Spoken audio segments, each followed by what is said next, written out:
gentlemen, the founder, managing director of Fledge, Looney Libis.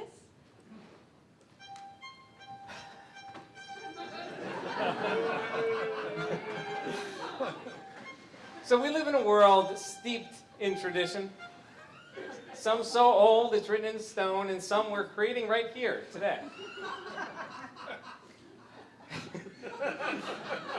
So that little snippet of song, you all recognize it. It's from the beginning of Fiddler on the Roof. Right? The name of the song is Tradition. And in that song, the main character, Tevye, he comes on stage and he explains that in his village, like our village here, there's lots of traditions.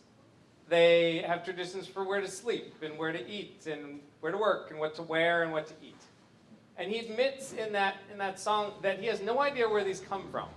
They just follow them along. So as a young child, never take that. I always asked why. Why do we do the things we do in the way we do? And the answer I was given most often was, that's the way it's always been done.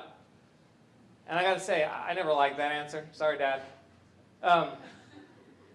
And so I gave it a lot of thought, and I'd like to share those thoughts with you tonight. So, one, all traditions have a beginning. Somewhere, someone did something for the very first time. Two, that person had a reason for doing it. Maybe it solved a problem, maybe it was just for fun, but for whatever reason, they chose to do it that way. And three, that it was the repetition of that action that turned it into a tradition. So I like that answer better, but it leads to another question, which is how many times do you have to repeat something? So I gave that a lot of thought. That took 10 years to find an answer. And here's how it goes. It can't be once, because if it's just once, then everything we do is a tradition. That's not what we mean by the word. And twice doesn't seem enough, because you can do anything twice. Almost anything. And every other number you look at, whether it's 3 or 5 or 42, they all seem like reasonable numbers. So what I say is, let's use the smallest reasonable number, which is 3. Right? What I say is if you choose to do something 3 times, then you've made it a tradition. And my kids will attest. That's what we follow at home. And that's why I bring this up tonight. So welcome to the 3rd Fledge Demo Day.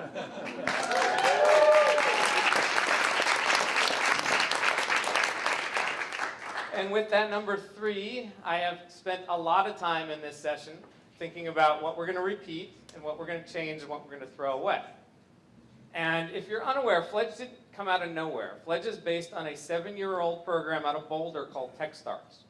They've completed 24 sessions around the world, and they've created a bunch of traditions in this space.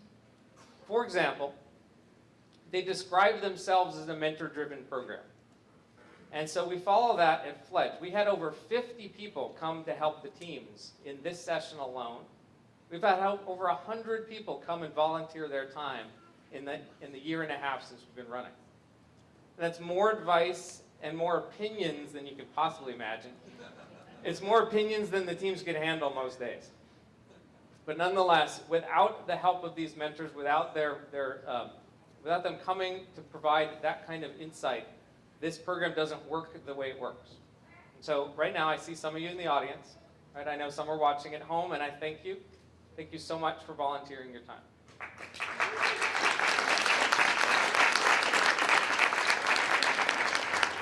Now, traditionally, Demo Day is exclusively about the teams that just finished the program. And this made a lot of sense a year ago at Fledge, because that's all we had to talk about. But it's been a year since some of the teams have left the stage. They've been building companies. And so I say we break with this tradition. So tonight you will hear not only from the latest fledglings, but also from some of our oldest graduates. And then at Techstars, they have a tradition of their demo days. They are invitation-only events to accredited investors, to hear investor pitches, to make investment decisions, to maximize the return on those investments. It doesn't sound like what we do here, but we don't follow that at all. We do something differently here at Fledge. Hey, we invite the community to come in. We're looking tonight to inspire you to action. We want you to be customers of these companies. We want you to be supporters and advocates. We want you to reach into your networks, find the perfect person for them to connect to, and connect them. And if the mood arises, and you feel like investing, then by all means, talk to me. I'll connect you to these teams or talk to them directly. Ask them for an investor pitch, and some other day they'll give it to you, but not today. It's not what they're here for today. And in terms of money, yes, we're here to make money, right? As the videos talked about, we are here to make a profit, but that's not the only reason we're here. So these companies you'll hear from, they have been specifically chosen because we believe the world will be a better place with them here. We believe Mr. Friedman was wrong, that the tradition that he espouses about maximizing shareholder value, we don't need to repeat that anymore. We believe, and we try and prove every day, that it is possible to do good and do good business all at the same time. So with that, it's time to meet the fledglings.